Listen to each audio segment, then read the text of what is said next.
Assalamualaikum warahmatullahi wabarakatuh, teman-teman. Hari ini saya berada di Tenggarong. Di belakang saya ada pemandangan yang sangat indah. Ada padi di persawahan, dan ini sangat indah sekali. Ingin rasanya saya yang menjelajah ke bawah sana untuk kita jalan-jalan di tengah persawahan. Ini kondisinya padinya masih sangat muda, teman-teman, masih baru ditanam, mungkin baru umur sebulan begitu. Ya, luas sekali sampai di sana. Kapan-kapan kita coba akan mencari petaninya, ya, kita akan ajak ngobrol, bertanya-tanya begitu. Kalau padi itu seperti apa sih bertani padi itu, kan begitu. Dalam areal luasan 1 hektar, mereka bisa memproduksi produktivitas padi setinggi apa, dan jenis padi itu jenis apa saja. Kayaknya kalau nggak salah padi itu juga berbagai macam jenis, kan begitu. Yang pertama adalah ada padi sawah, ada padi gunung, itu yang saya tahu. Nah, sementara tiap-tiap tempat padi sawah atau padi gunung mereka juga punya jenis masing-masing tampaknya, ya. Dulu orang tua saya, pada saat saya tinggal juga di kampung, dulu waktu saya masih kecil, orang tua saya juga adalah petani padi sawah maupun padi gunung, teman-teman. Tetapi itu pada saat saya masih kecil, jadi saya tidak terlalu banyak tahu, ya. Begitu saya sudah agak besar sedikit, lulus SMP, saya merantau untuk sekolah ke luar daerah, begitu ya. Sehingga dunia pertanian itu tidak terlalu saya banyak tahu, begitu. Tetapi ketertarikan saya dengan pertanian, dengan alam seperti ini sangat tinggi sekali. Kapan-kapan kita akan belusukan ke petani padi. Kita ingin tanya-tanya begitu. Oke?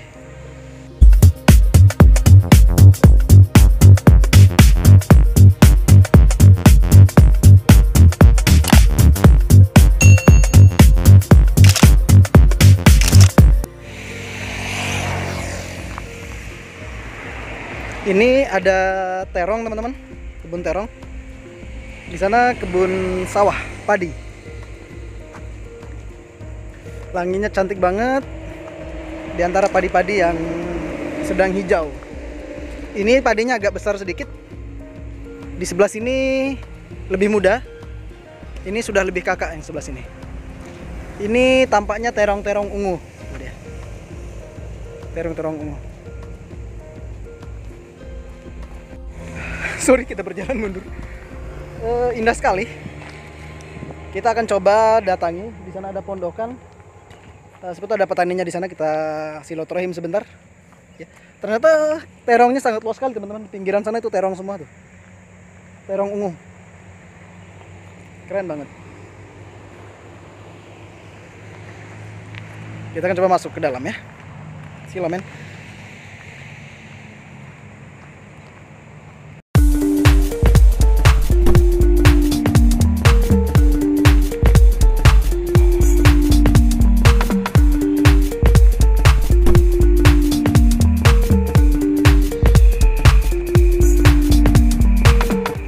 Ini saluran irigasinya. Saluran irigasi kayak bendungan gitu ya. Di sini airnya agak tinggi, ya kan? Ini airnya agak tinggi karena di bendung di sini airnya di sana lebih rendah. Jadi kalau airnya tinggi, di sana ada lubang untuk dialirkan ke sawah yang ke sana.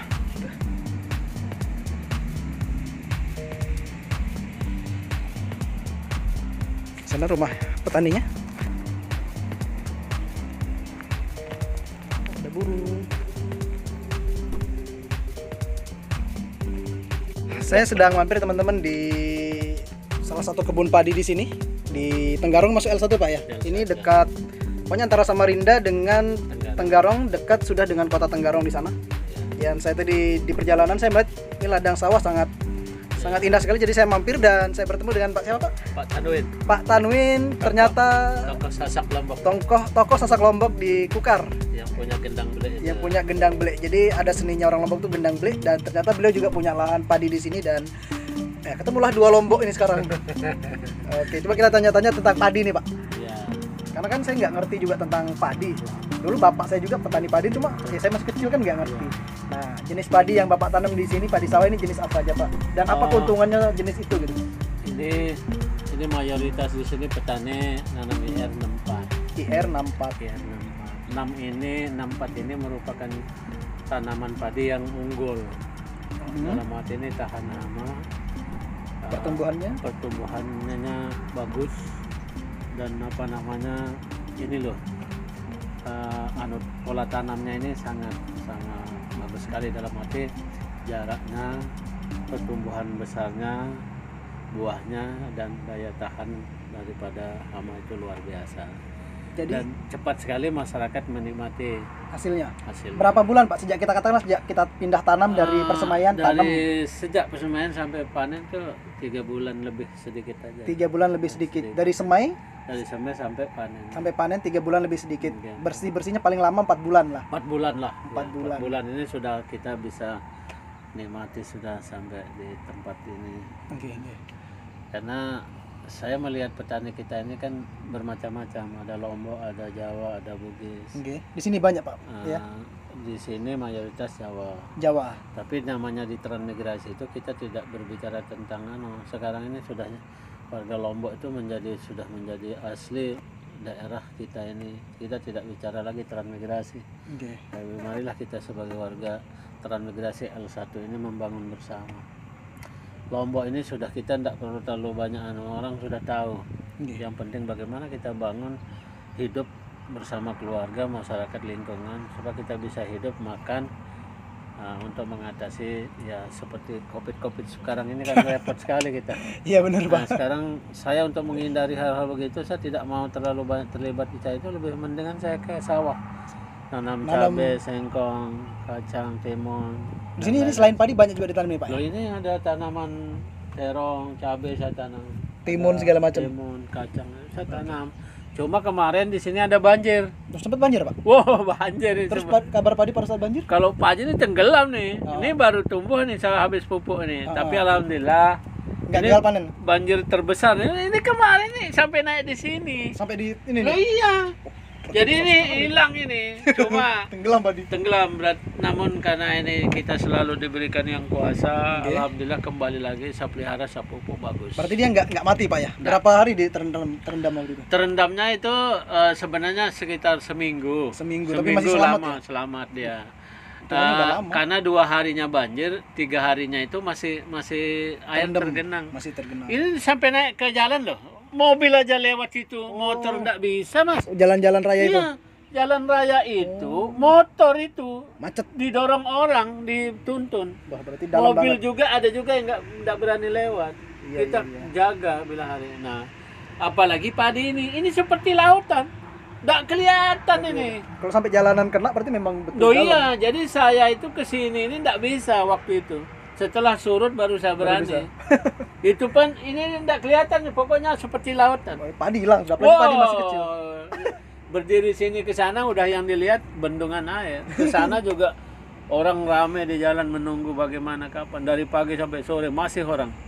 Kita malah suruh anak-anak bantu. Nah, di sini alhamdulillah kami dengan masyarakat Lombok bersatu padu membangun bersama-sama. Apalagi kita di sini sebagai warga transmigrasi ini ada yang Lombok Timur, Lombok Tengah, Lombok Barat.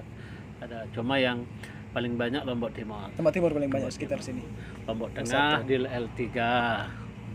L3 itu ada Lombok Tengah juga yang paling banyak. Dan teman-teman kita ini alhamdulillah tidak terlepas saling membangun budaya kita juga.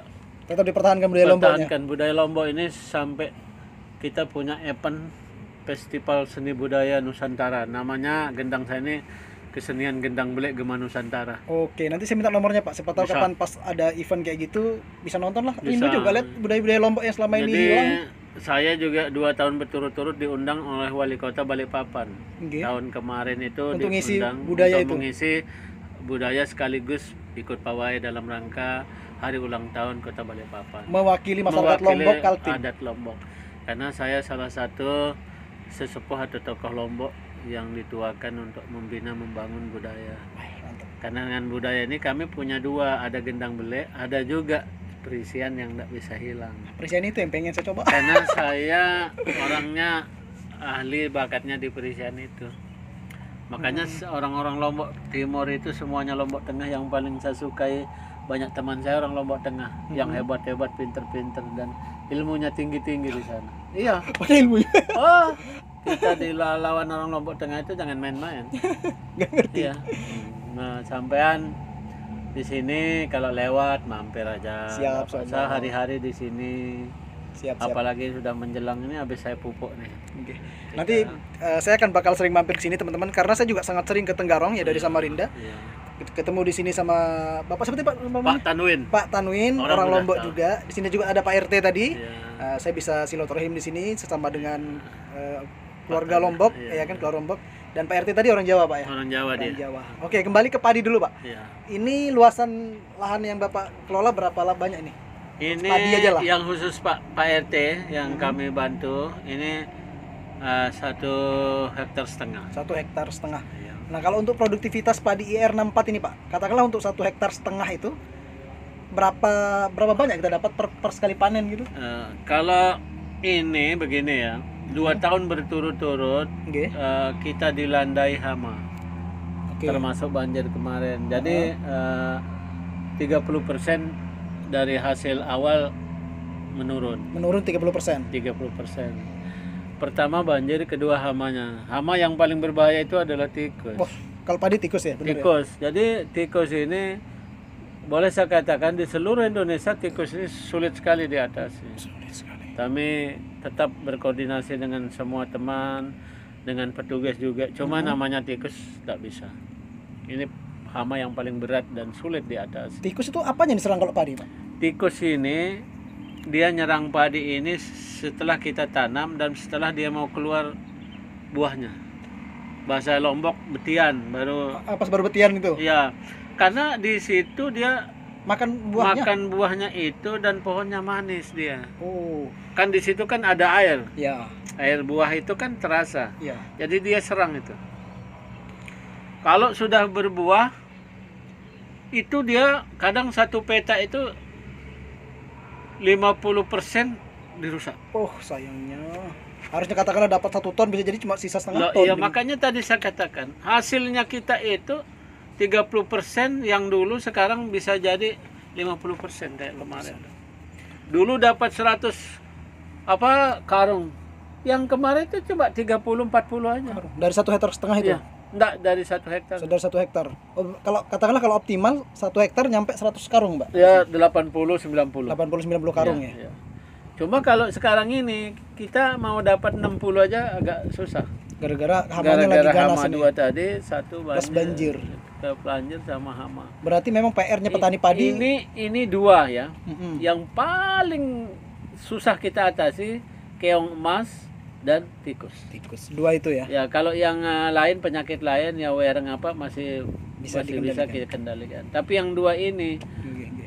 Berarti karena di PR-nya itu. setiap pematang itu dia punya lubang dan dia kan bersembunyi. Iya. Kalau Diburu? ya diburu enggak bisa Nggak karena bisa. tikus ini semakin banyak kita obati, Uh-uh. racuni dia semakin Banyak datang tikus. banyak. Gitu Itu ya. bahayanya. Kedua, kalau keong mas ini kan kadang dia kan punya telur. Mm-mm. Telurnya merah itu. Heeh. Ke kuning-kuningan juga ada. Itu satu keong ini bertelurnya sampai ribuan. Kalau udah mau menetas kan sawah ini penuh. Iya, Tapi alhamdulillah sejak kita mau nanam itu semprot dulu. Mm-mm. Jadi keong-keong ini mati. Nah, kalau kita tidak semprot, hari ini kita tanam, besok dia sudah potong. Oh, dimakannya juga Dimakan, dipotong. keong ini bisa makan pohon Loh, padi ya? itu yang dicari dia. Padi-padi muda itu. Ya, makanan dia pada muda itu. Kalau tidak cepat kita semprot, umpama ini tanam harus semprot langsung. Biar mati keongnya. Ya, kalau tidak besok tinggal. Assalamualaikum. Oke. Terus ini Alhamdulillah. untuk perawatannya Pak kalau sudah ditanam Perawatannya pupuknya apa aja gitu? alhamdulillah ya 2 itu TS sama urea. Urea sama TSP. Ada pupuk-pupuk yang khusus untuk Oh, kita banyak lihat juga ya. Kita lihat tanamannya seperti apa. Gimana Nanti kondisinya? dia, ya, kondisi ini penyakitnya begini, ini butuh Oh, ini. gitu. Jadi kita lihat tidak sembarangan juga pupuk. Nggih. Padi ini kuning bagaimana? Padi supaya subur bisa hijau itu bagaimana? Apa yang harus dipakai? Oh. Nah, karena sama dengan tanaman-tanaman ini butuh kapur, ini butuh urea, ini NPK, ini butuh ini. Kita harus lihat pengamatan untuk melihat tanaman yang kita tanam itu kita sendiri yang melihat. dia tidak pernah minta dipupuk, tapi kita yang harus tahu Kita apa yang penyakitnya. Itu dia yang sulit ilmunya di situ yang berat Ilmunya, memang. ya. Butuh Karena- pengalaman ya Pak ya. Karena juga pupuk-pupuk ini tidak bisa kita andalkan cuma urea. Urea ini kalau kita tanaman seperti tanaman-tanaman kering ini dia akan jadi kering keras. Malahan. Malah ini kita kadang pakai NPK, pakai pupuk buatan. Jadi kadang saya nih, ini banyak nih. Ini stok pupuknya ya Pak ya. Ah. Jadi ada pupuk organik juga, tai ayam, tai Pupuk kambing. organik, tai kambing, tai ayam. Oke. Tai kambing saya campur. Tanaman kacang, timun, terong, cabai. Ini. Oke. Jadi kami sebar, baru kami tanam. Oh, berarti tetap ada pupuk dasarnya pakai pupuk Iya, organik iya, gini iya. ya Pak ya. Kalau kita pakai yang anu itu kurang anu dia. Nanti tetap pakai pupuk urea, NPK segala Ya, juga tadi tapi. kan ada pengamatan. Kalau Oke. ini kita pakai, insya Allah jadi teratasi semua. Oke. Karena juga cara nyemai juga di sini kan, Mm-mm. kita kalau mau cepat cabut harus ditaburi bekas abu-abu yang pernah kita, itu contohnya abu yang bakaran itu kita anu dulu. Biar enak Nanti cabutnya itu. Ya, nanti kalau orang mau nyabut enak mudah. Oke, enggak Tapi, putus ya. Kalau enggak kasih itu orang susah nyabutnya.